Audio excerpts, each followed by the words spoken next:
Hello viewers, welcome back to another section of my multivariable calculus tutorial. In this video, we're going to solve a triple integral in spherical coordinates. So I have a problem, a triple integral problem, and we're going to use spherical coordinates to compute this.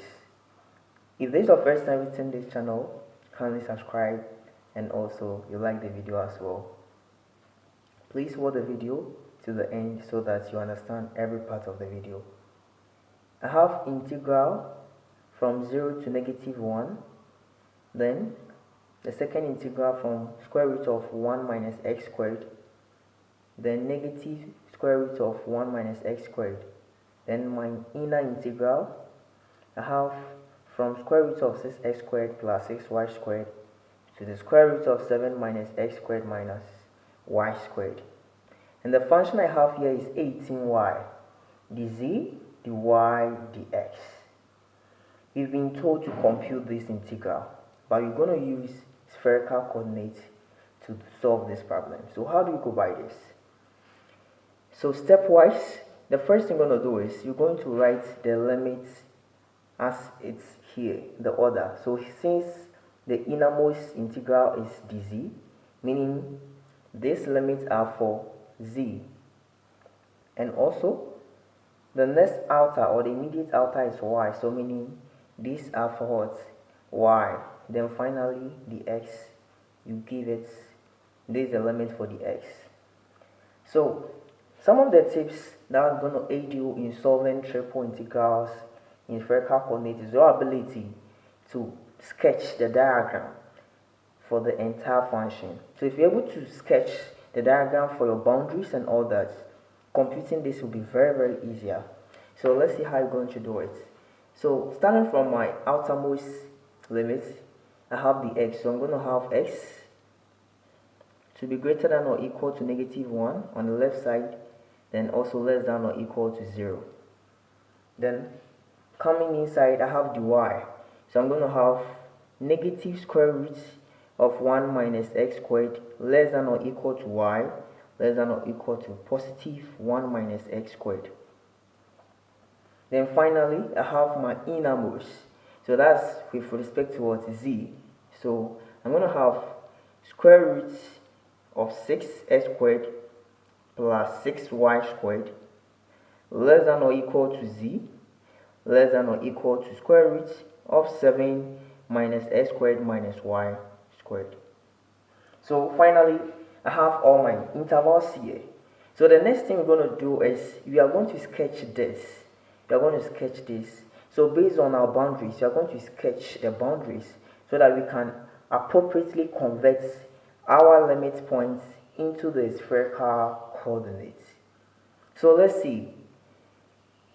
In the xzy plane, which is this way, then something like this, and always your z points up, your x point this way, then your y point this way. So let's first consider the z.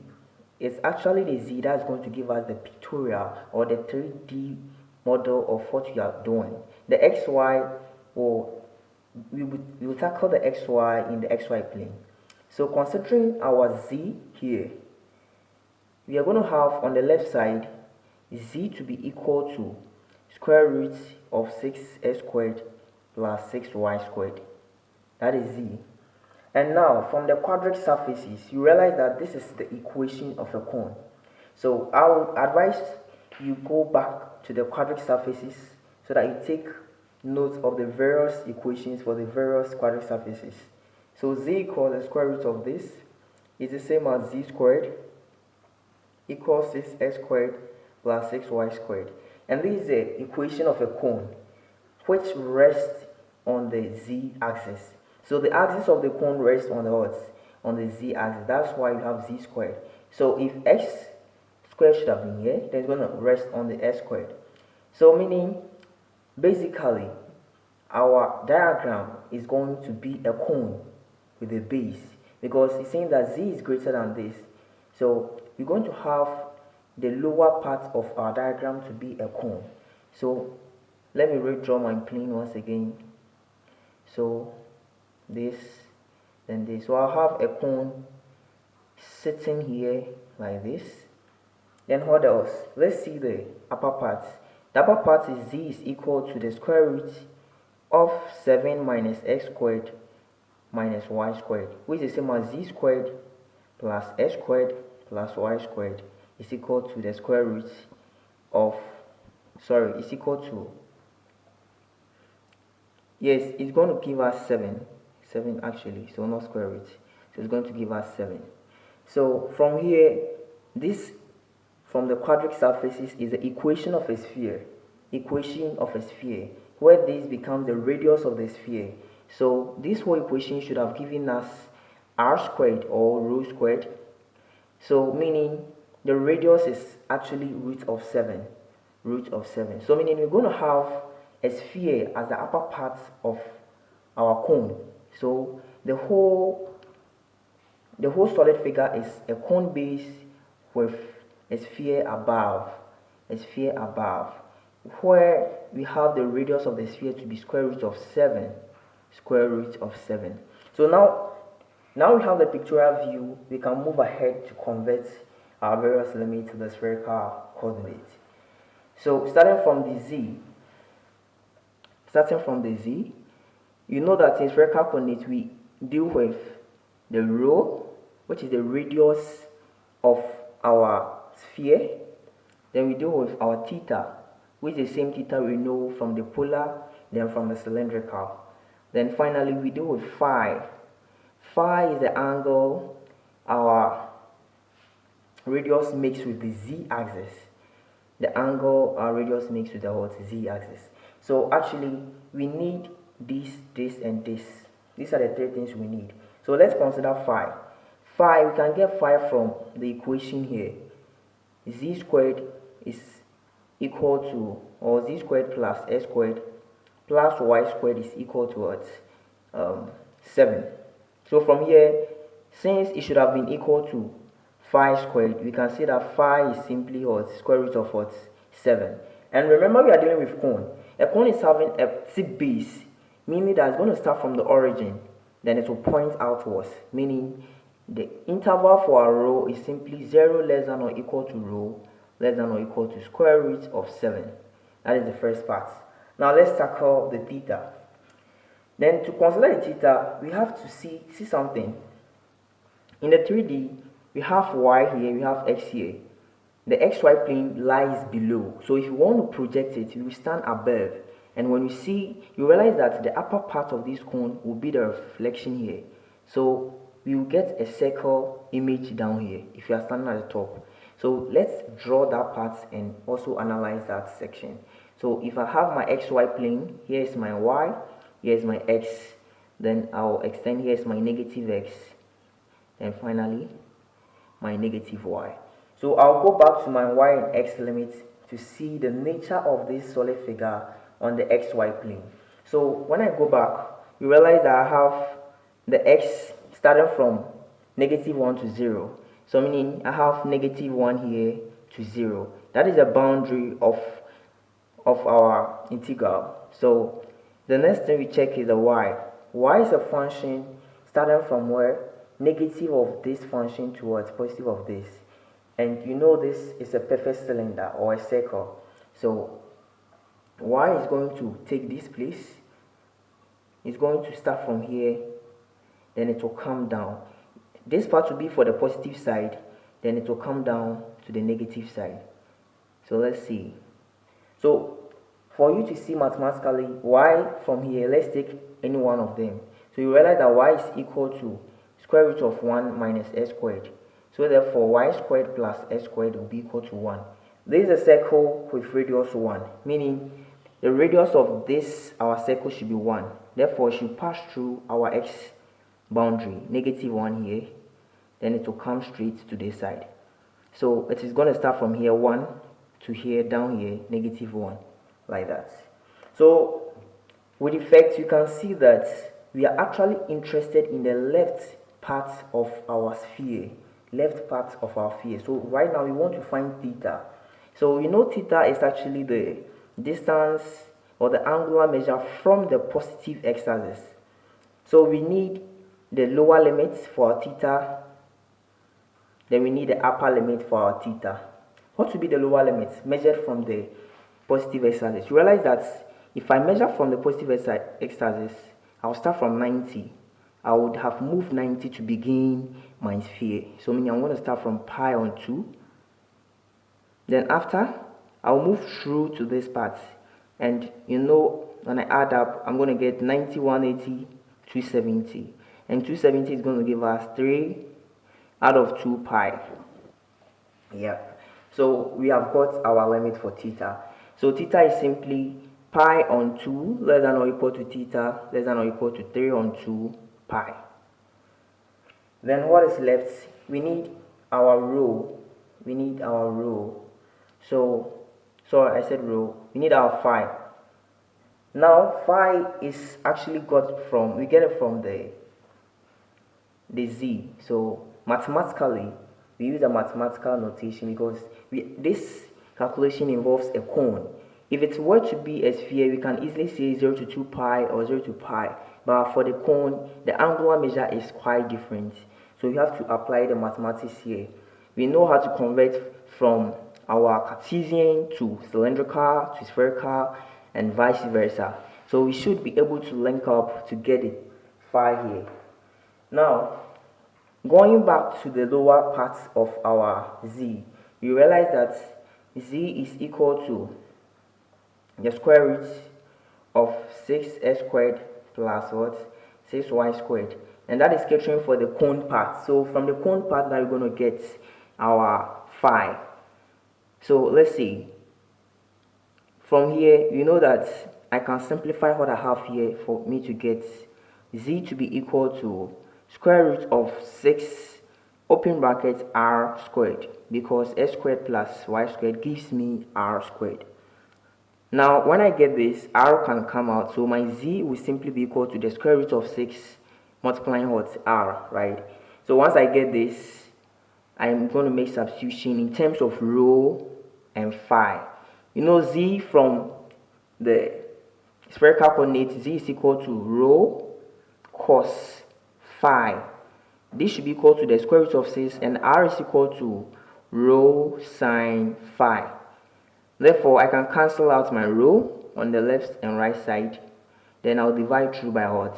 By cos. So simply, I'm going to get 1 over square root of 6 to be equal to tan phi. So my phi is simply equal to the tan inverse of 1 over square root of 6. And this is reasonable because you need a very small angle in order to rotate around to get our cone.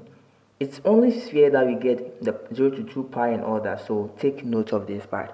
So now we are not going to use degrees when we are dealing with integral. In integral, it's advisable to deal with the pi radian. So first convert or change your calculator mode to the pi radian. So you can go to shift to mode, then go to number 4 radian. Then you go to tan inverse of 1 over square root of 6, and that's going to give us, so that is going to give us 0 point, so our phi is equal to 0.3876, yep.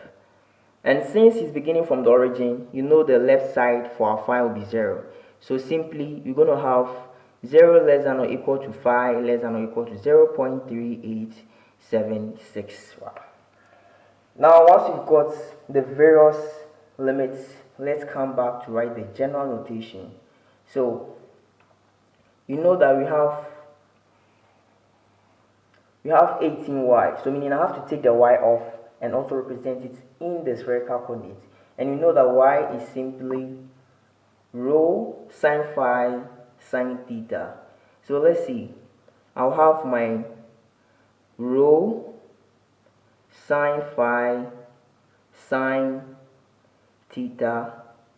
Then I'll come, when you are converting this to the spherical coordinate, you are supposed to multiply it by a constant that we have rho squared sine naught phi, which you should always bring. Then the rho, the theta, then finally the phi. Don't miss the arrangement, yes. So from here, the inner one is going to take from 0 to square root of 7.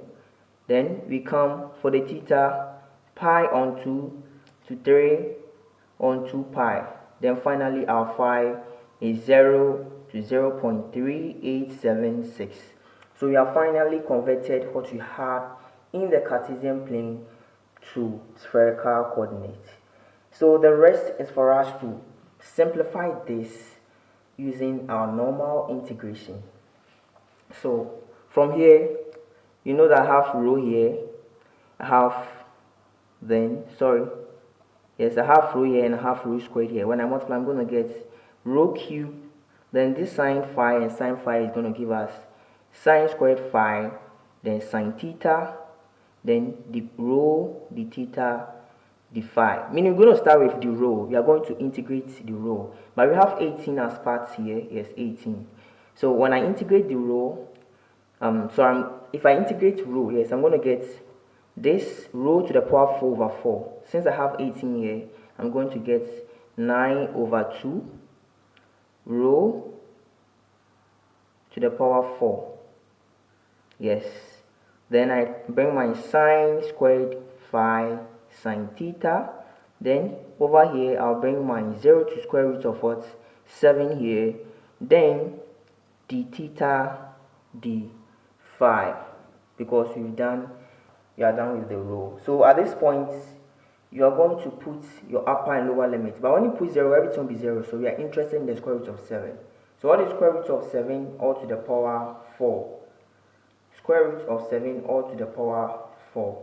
That is giving us 49 divided by 2. So we are going to get square root of 7 to the power 4. So I'm going to get 9 over 2, open brackets, square root of 7 to the power 4. And that is giving me, multiplying square root of 7,